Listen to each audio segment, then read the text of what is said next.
Le second livre des rois, chapitre 18. La troisième année d'Osée, fils d'Éla, roi d'Israël. Ézéchias, fils d'Akaz, roi de Juda, régna. Il avait 25 ans lorsqu'il devint roi, et il régna 29 ans à Jérusalem. Sa mère s'appelait Abi, fille de Zacharie. Il fit ce qui est droit aux yeux de l'Éternel, entièrement comme avait fait David son père.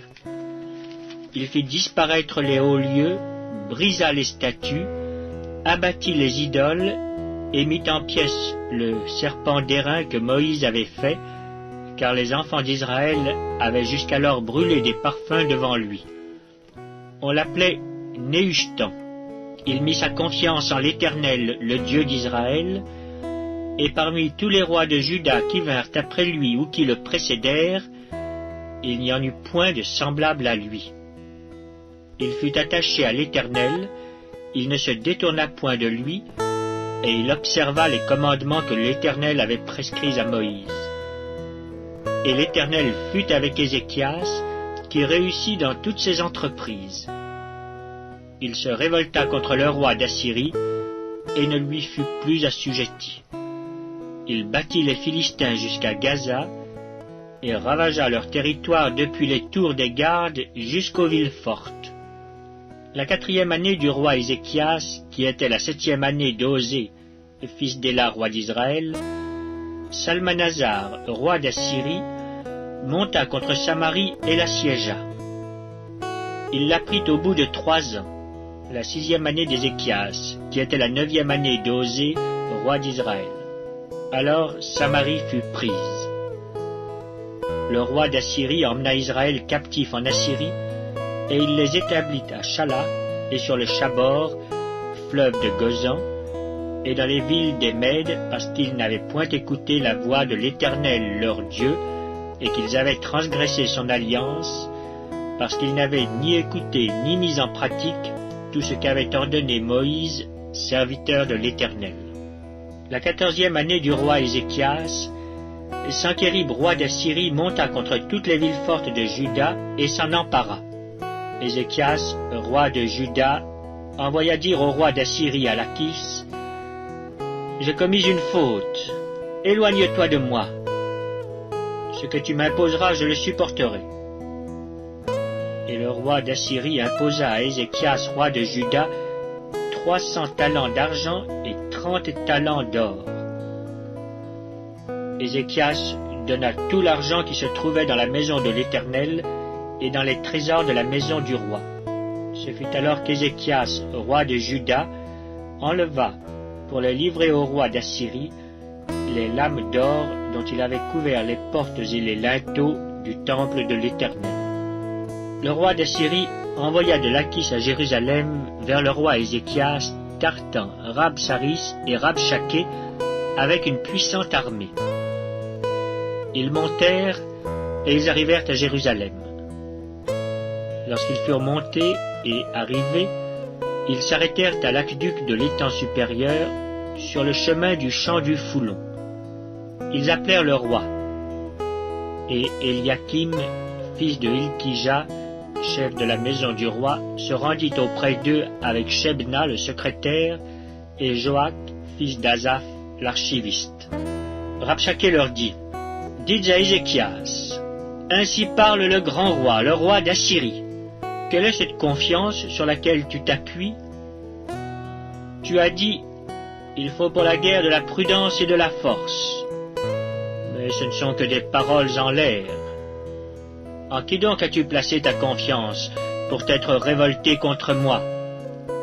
Voici, tu l'as placé dans l'Égypte.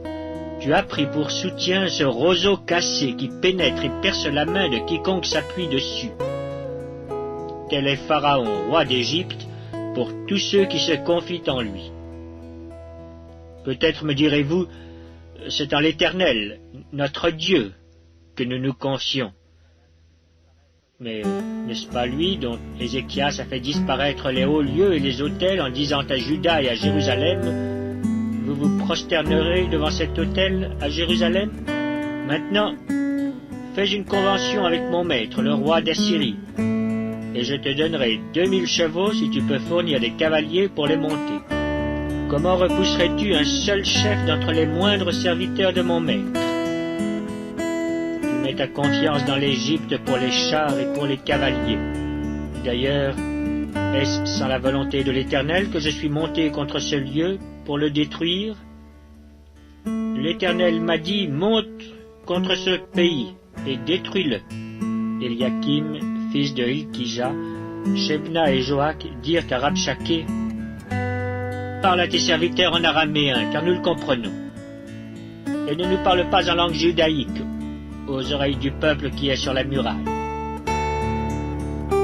Rabshakeh leur répondit, est-ce à ton maître et à toi que mon maître m'a envoyé dire ces paroles? N'est-ce pas à ces hommes assis sur la muraille pour manger leurs excréments et pour boire leur urine avec vous?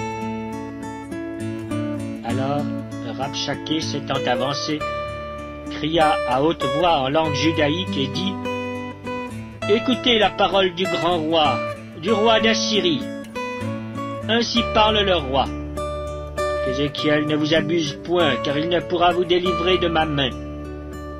Qu'Ézéchias ne vous amène point à vous confier en l'Éternel en disant, l'Éternel nous délivrera, et cette ville ne sera pas livrée entre les mains du roi d'Assyrie. N'écoutez point Ézéchias, car ainsi parle le roi d'Assyrie. Faites la paix avec moi, rendez-vous à moi, et chacun de vous mangera de sa vigne et de son figuier, et chacun boira de l'eau de sa citerne, jusqu'à ce que je vienne et que je vous emmène dans un pays comme le vôtre, dans un pays de blé et de vin, un pays de pain et de vigne, un pays d'oliviers à huile et de miel, et vous vivrez et vous ne mourrez point. N'écoutez donc point Ézéchias, car il pourrait vous séduire en disant, l'Éternel nous délivrera. Les dieux des nations ont-ils délivré chacun son pays de la main du roi d'Assyrie? Où sont les dieux de Hamath et d'Arpad? Où sont les dieux de Sepharvaïm, d'Ena et d'Iva? Ont-ils délivré Samarie de ma main? Parmi tous les dieux de ces pays, quels sont ceux qui ont délivré leur pays de ma main, pour que l'Éternel délivre Jérusalem de ma main? Le peuple se tut et ne lui répondit pas un mot, car le roi avait donné cet ordre, vous ne lui répondrez pas. Et Éliakim, fils de Hilkija, chef de la maison du roi, Shebna le secrétaire, et Joach, fils d'Asaph l'archiviste, vinrent auprès d'Ézéchias, les vêtements déchirés, et lui rapportèrent les paroles de Rabshakeh. Paroles de Rabshakeh.